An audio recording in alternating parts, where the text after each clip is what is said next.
Good people are told their kindness will be rewarded. What if I told you kindness actually marks you as a target? This sounds wrong because we believe the world operates on fairness and reciprocity, but there's something that doesn't quite add up. Why do the kindest people in your life seem perpetually exhausted and taken advantage of? The exploitation system works by identifying empathetic individuals and systematically extracting their emotional labor. Meanwhile, selfish people learn to recognize kindness as weakness and weaponize it for personal gain. Think about the last time someone praised you for being understanding and patient. Did that praise come right before they asked for another favor? The system creates two completely different experiences with human generosity depending on your moral orientation. For good people, helping others feels like building community and strengthening social bonds.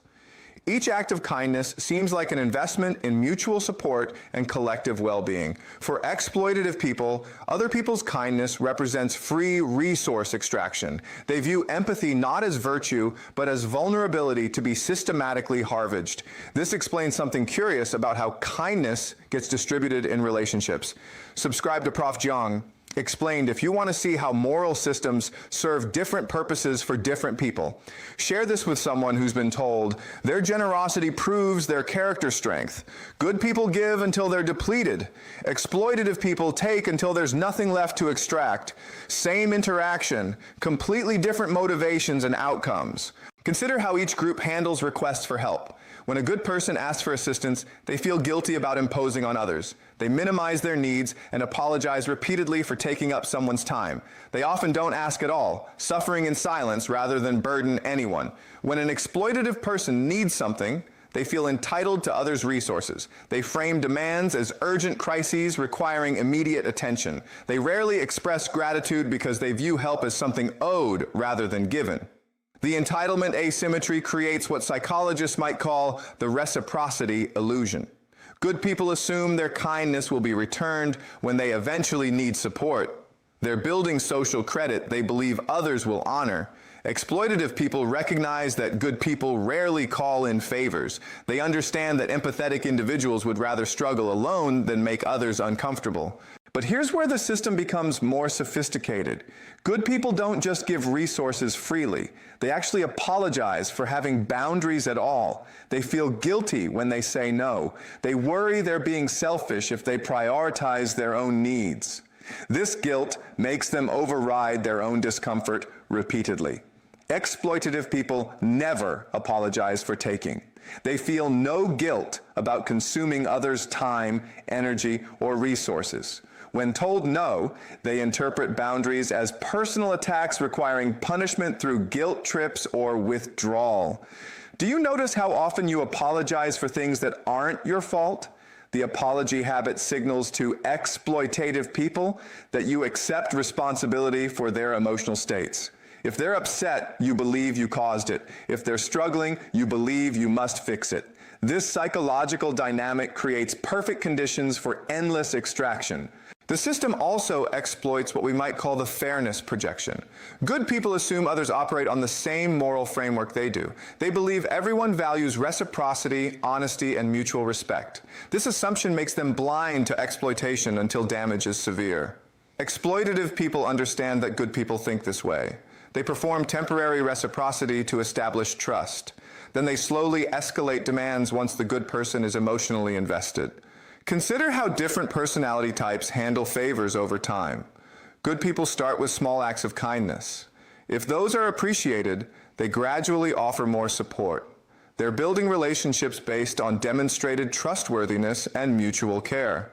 Exploitative people also start with small requests, but they're testing boundaries rather than building relationships. Each granted favor isn't appreciated. It's data about how much they can extract before resistance appears. The testing process becomes self-perpetuating because good people interpret increasing demands as signs of deepening friendship.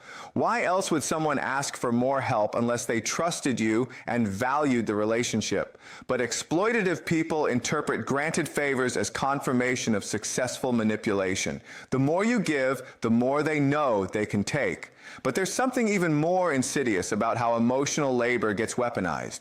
Good people are told they're naturally better at providing emotional support. They're praised for being good listeners, patient counselors, and compassionate friends. This praise reinforces the role while obscuring the cost. Meanwhile, exploitative people are excused from emotional labor. They're allowed to be emotionally unavailable because that's just how they are. Good people must accommodate this unavailability while providing unlimited support. The role assignment creates what we might call the caretaker trap. Good people become responsible for managing everyone else's emotional states. They absorb others' anxiety, anger, and dysfunction while suppressing their own needs. Exploitative people dump their emotional chaos onto good people and feel relieved.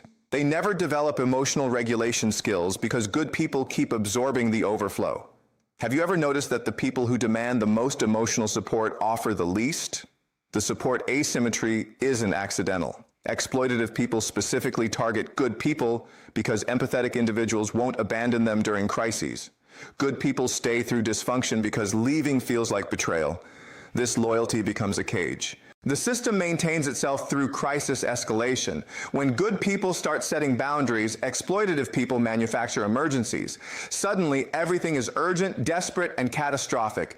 The timing isn't coincidental. Crises always emerge right when good people are protecting their own well-being. This teaches good people that boundaries cause harm. If they just kept helping, the crisis wouldn't have happened. But perhaps the most sophisticated aspect involves how kindness gets reframed as obligation.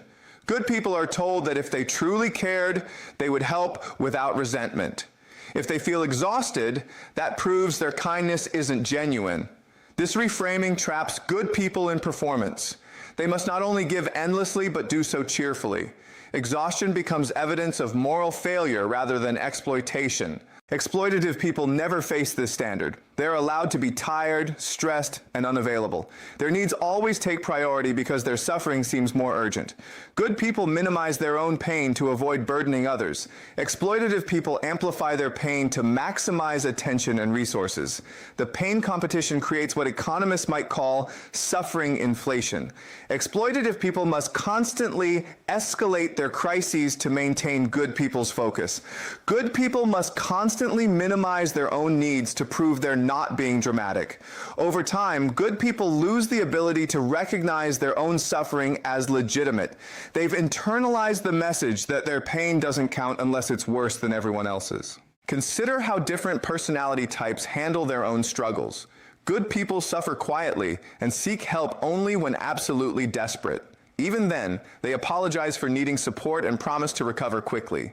They view their needs as impositions requiring justification. Exploitative people broadcast struggles immediately and demand immediate intervention. They view their needs as emergencies requiring others to drop everything. No justification needed. The broadcasting asymmetry means exploitative people receive disproportionate support. Good people rally to help them because the need seems urgent. Meanwhile, good people's quiet suffering goes unnoticed because they've learned not to burden others. The squeaky wheel gets the grease, the silent sufferer gets nothing. But there's another dimension that makes this system particularly effective. Good people actually feel guilty about recognizing exploitation. They worry that setting boundaries makes them judgmental or unkind. They second-guess their own perceptions because maybe the person is really struggling. This self-doubt prevents good people from protecting themselves until damage is catastrophic. Exploitative people never doubt themselves. They feel entitled to others' resources and interpret any resistance as selfishness. When good people finally set boundaries, exploitative people genuinely believe they're being victimized. This conviction makes their outrage authentic, which further destabilizes good people's resolve. The conviction gap creates what psychologists call gaslighting dynamics. Good people question whether exploitation is really happening. Maybe they're being too sensitive. Maybe everyone experiences this. Maybe they're the problem for not giving enough. Exploitative people never question whether they're taking too much. They're absolutely certain they deserve everything they receive and more. This certainty asymmetry extends to how each group handles relationship conflicts. Good people immediately examine their own behavior when tensions arise.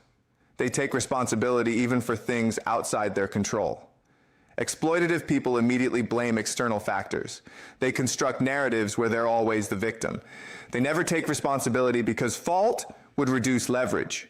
The blame distribution creates predictable patterns. Good people apologize constantly for minor infractions.